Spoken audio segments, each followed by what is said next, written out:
खबरों की शुरुआत करते हैं आज की बड़ी खबर के साथ। बिहार के मुख्यमंत्री नीतीश कुमार ने 2024 में पीएम उम्मीदवार बनने को लेकर कहा है कि काफी लोगों के फोन आ रहे हैं, लेकिन ऐसी कोई बात उनके मन में नहीं है। कुछ देर पहले उन्होंने पत्रकारों से बातचीत की और बड़ा मुस्कुराते मुस्कुराते उन्होंने इस बात का जवाब दिया कि आखिर उनके मन में प्रधानमंत्री पद की उम्मीदवारी को लेकर क्या चल रहा है।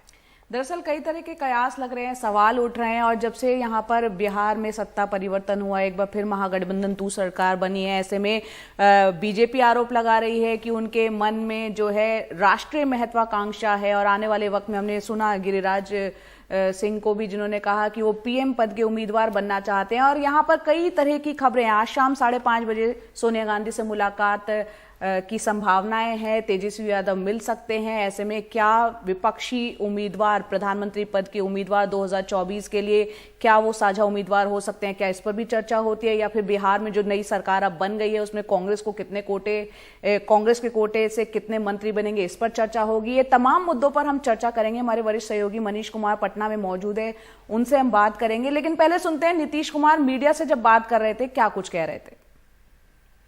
आपको पीएम के चेहरा के तौर पे देखा जा रहा है, लेकिन देखिए भाई, एक बात हम हाथ जोड़कर भी कहते, वो सब मेरे मन में कोई बात नहीं। जो कहता रहे, हमारे नजदीक भी कह देता, हम प्रणाम करते, छोड़ो ना भाई।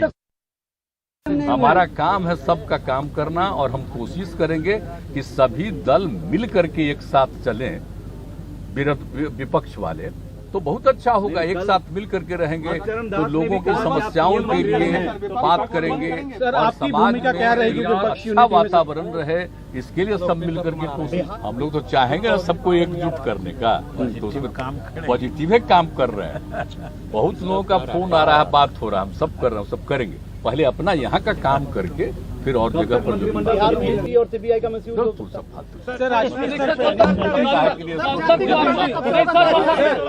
अरे आप सोच लीजिए कि जो भी किसी चीज का दुरुपयोग करने का आदी होगा तो आप समझ लीजिए कि जनता इसके बाद एक एक चीज समझ करके अपना निर्णय लेगी। समझ पर आरोप लगाएगा, कुछ अंड पंड बोलेगा तो उसको पार्टी में कुछ फायदा होगा ना जी, आप जानते नहीं।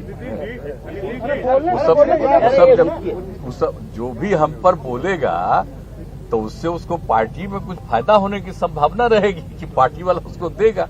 या देख नहीं रहे जिनको पार्टी वाला बिल्कुल इग्नोर कर दिया था, तो वो कुछ बोलते हैं तो खुशी की बात है कि उन लोगों को कुछ मिल जाए और मौका। गांधी को वो जो पद पर था उसको दिला करके हमने कह दिया कि रहने देना उनको। आप जरा सोच लीजिए, सब कुछ तो किया हुआ है ना, घर से लेकर। आजकल कहता है कि घर मिलता है।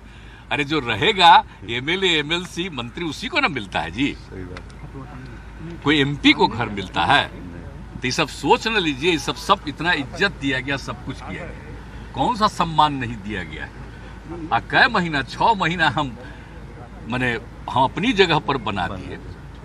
क्या चीज है, इतना इज्जत दिया, इतना दिया, काम दिया, इतनी जिम्मेवारी दी।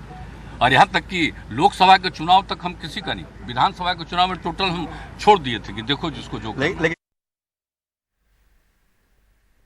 और इस वक्त पटना में हमारे वरिष्ठ सहयोगी मनीष कुमार हमारे साथ जुड़ रहे हैं। मनीष, यहाँ पर हमने मीडिया से बात करते हुए नीतीश कुमार को सुना, उनकी बॉडी लैंग्वेज काफी हद तक बदली हुई दिख रही है और किस तरह से मुस्कुराते हुए वो तमाम सवालों के खुलकर जवाब भी दे रहे हैं और अब अपनी बातों को खुलकर वो कह रहे हैं। आपसे ये समझना चाह रहे हैं उनके चेहरे पर जो मुस्कुराहट दिख रही है। और आज शाम को 5:30 बजे तेजस्वी यादव सोनिया गांधी से मिल रहे हैं और यहाँ नीतीश कुमार कह रहे हैं विपक्ष की एकता के लिए वो प्रयास करेंगे। क्या कुछ संभावनाएं दिख रही हैं आपको?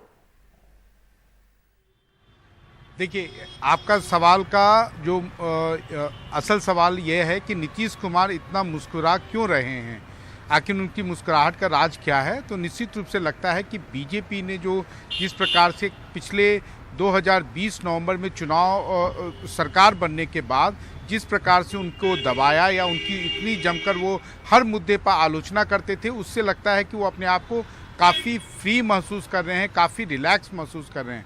दूसरी बात आपकी ये थी कि आखिर विपक्षी एकता के लिए वो अब क्यों प्रयास करेंगे। तो निश्चित रूप से नीतीश कुमार को मालूम है कि अगर उनको 2024 में प्रधानमंत्री नरेंद्र मोदी को हटाना है तो जब तक विपक्षी दलों में एकता नहीं होती है, लोगों में कम्युनिकेशन और अधिक नहीं बढ़ता है, खासकर जो हिंदी पट्टी के राज्य हैं, वो चाहे यूपी हो, बिहार हो या झारखंड हो या अन्य राज्य हो, तब तक बात नहीं बनेगी। और उनको मालूम है कि केवल आपको प्रधानमंत्री पद का उम्मीदवार कोई बना दे तो उससे कोई कुछ होता नहीं है, या आप अपने आप को कैंडिडेट घोषित कर लें, उसके पहले आपको बहुत कुछ करना है, बहुत प्रयास करने होंगे।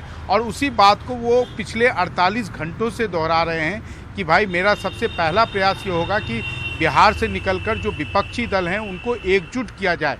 इस प्रयास में 2 और मुख्यमंत्री लगे हुए थे, पश्चिम बंगाल की मुख्यमंत्री ममता बनर्जी और तेलंगाना के मुख्यमंत्री केसीआर, और खासकर और साथ ही साथ एनसीपी के जो सुप्रीमो हैं शरद पवार, वो भी इस काम में लगे हुए थे। तो अब आप आने वाले दिनों में देखेंगे कि नीतीश कुमार भी बिहार से निकलकर या जब दिल्ली जाएंगे तो विपक्ष में बैठे अन्य नेताओं से उनकी और ज़्यादा मुलाकात होगी, तालमेल का प्रयास होगा, क्योंकि बिहार में ही जो महागठबंधन है वो काफ़ी ब्रॉड बेस है। अगर आप उसे देखें, CPI-ML भी है, कांग्रेस भी है, RJD भी है, जीतन राम मांझी की पार्टी भी है और जनता दल यूनाइटेड भी है। तो उनका प्रयास होगा कि अन्य जगहों पर भी जो विपक्षी दलों में जो बिखराव है उसको एक खत्म किया जाए, उनको एकजुट किया जाए।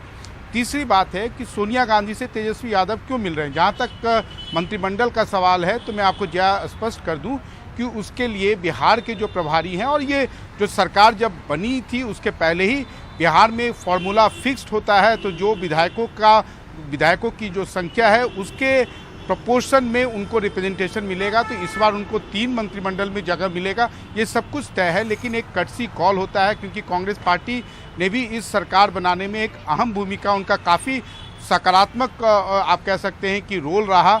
और जिस प्रकार से महागठबंधन के विधायक दल की बैठक हुई थी उसमें बिहार कांग्रेस के जो प्रभारी हैं, कांग्रेस पार्टी के महासचिव भक्त चरण दास ने जो भाषण दिया था वो कहा जाता है कि सबसे इम्प्रेसिव स्पीच था। उन्होंने कहा कि आपको बिहार से बाहर निकलना होगा। तो ये लगता है कि शायद कहीं ना कहीं भक्त चरण दास को पार्टी के जो टॉप ब्रास हैं उनकी तरफ से ये सिग्नल है कि वो चाहते हैं कि आने वाले दिनों में नीतीश थोड़े बिहार से बाहर निकलकर गैर कांग्रेसी दलों को एकजुट करें।